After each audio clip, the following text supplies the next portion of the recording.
Hey guys, so I'm flipping through my original copy of the Banjo Bible, right?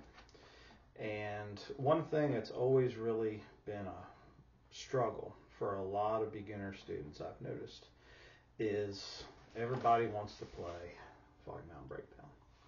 Why wouldn't you, right? Except the problem is everybody says, well, how do I play? I just can't quite get that roll at the beginning of the tune. The one that they call the Foggy Mountain Breakdown roll, or sometimes they call it the double hammer roll, right? I can probably give you a different way to look at it to make it a lot easier on yourself, okay? So what I've done, I've taken and I've put the roll right here on this whiteboard. So we're going to look at it from a shifted point of view, if that makes sense. Okay. Now, here's the original right here. All right. Now, what you have, I'm going to get my fiddle bow as a pointer, is two hammers with a forward roll, and then you finish it out with your thumb, right? So you have 1, 2, 3, 4, 5, 6, 7 notes in an 8-note measure, because these are all 8th notes. Well, except for this one, it's supposed to be a quarter, right? So there's two different ways to look at this. And what's going to make it a whole lot easier is if I take and I put one more note in here. Okay. So we're going to add, and I'm going to put this one, I'll use the same color. What a lot of pickers do these days is they will play it like this. And there is absolutely nothing wrong with this. In fact, it's actually the easier way to do it. And what I think is the first way you should be doing it in the first place. Okay? So now we have a proper 8-note measure. Okay? 1, 2, 3, 4, 5, 6, 7, 8 notes. All I did was I just put this one right here, this middle finger note, as the second one. Okay, so that way you have proper 8. All right, but here's the problem. If you learn this, and this is where a lot of my students struggle, this roll pattern down here makes absolutely no sense. Okay, because it's not a forward roll. Well, there is one right there, but there's not a backward. It's not forward backward, or forward reverse. Sometimes they call it in the book, or it's not an alternating thumb or double thumb or whatever you want to call it. Right? It's the Foggy Mountain Breakdown roll. Well, good luck trying to memorize 8 different things in order. A lot of people can't remember their phone number. Okay, and that's 9 digits. All right. So instead, what I'm going to do is I'm going to show you how to shift this over so it makes a lot more sense. And I'm going to use a different color here. So if I take and I put a line right here, and I put a line right here, now all of a sudden, we'll leave the cap off. All right. If I use what's in between these lines, right? Now what do I have? Look at my sequence down here. Thumb, index, middle, thumb, index, middle, thumb, middle. It's 2 forwards. Drop your thumb down. Okay? So if you think about it like this, biomechanically it's going to be easier, and it's also going to be easier on your brain. Okay? So here's what it's going to sound like, just to give you a little bit of audio exercise. Okay? We're going to play 2 forwards. Drop your thumb. Okay? So it's going to be 2 forwards, 5, 2, 1, 5, 2, 1. Drop your thumb to the second. Finish it out with your middle finger. 1, 2, 3, 4, 5, 6, 7, 8. Now just put it on repeat.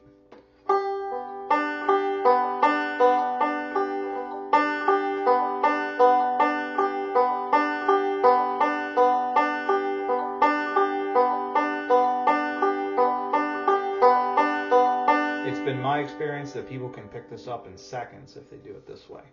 Now, all you have to do is just start adding things in order to make it sound like it should. Okay, so what we're going to do, when you are completely driven insane by how this sounds, now we're going to add second string, third fret, right? And just hold it down and play the same exact thing. 2 forwards, drop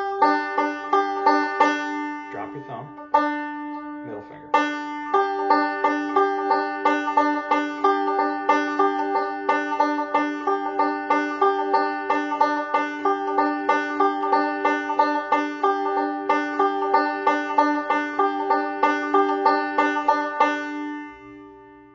Not too bad. Next step, we're going to add the first hammer when we drop our thumb. Okay, so we're going to play 2 solid forwards, drop your thumb and hammer it, middle finger. So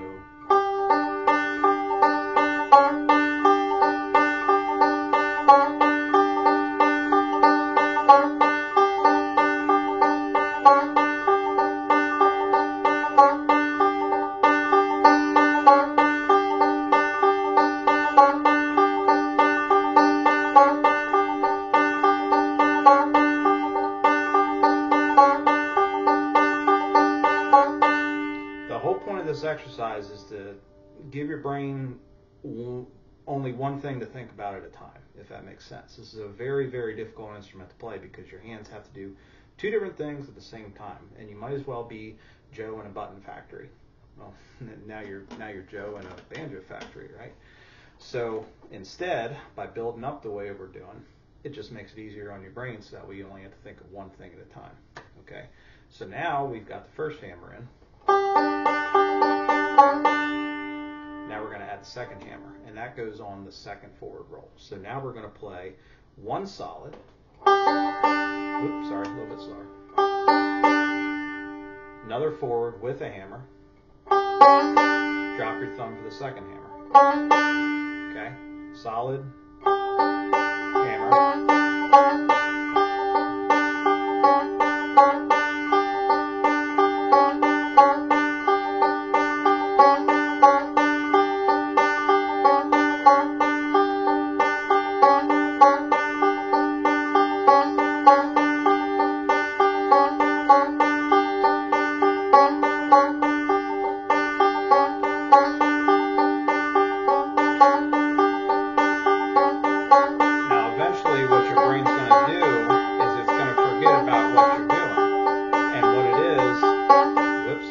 Talking and playing at the same time, it's hard to do, is that eventually it's going to be second nature, which is what we're looking for.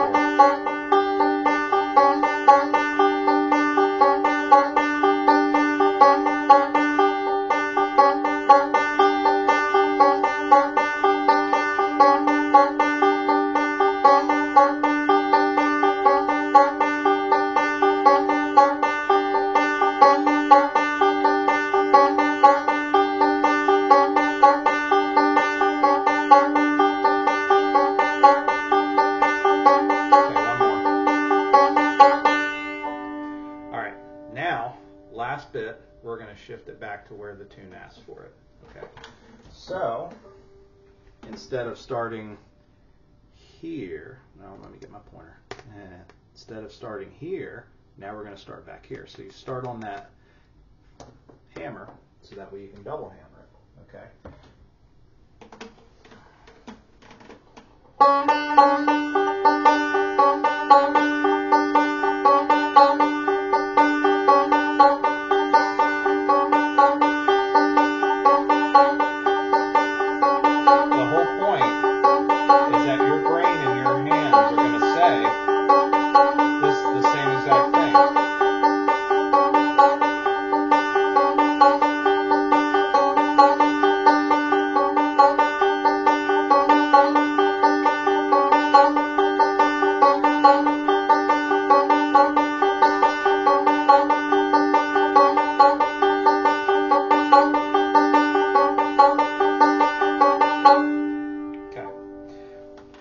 Now, to get last little bonus, if you so desire, You can go back and refer back to the manual if you want to pull this note out. So I'm just going to take and I'm just going to wipe it right off the board just like that.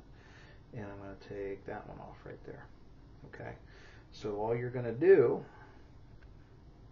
this is the last thing, I promise, okay, is you're going to take and you're just going to skip that note. And you're just going to throw it out. By the way, bonus little trick, this is a J.D. Crowe thing. Okay.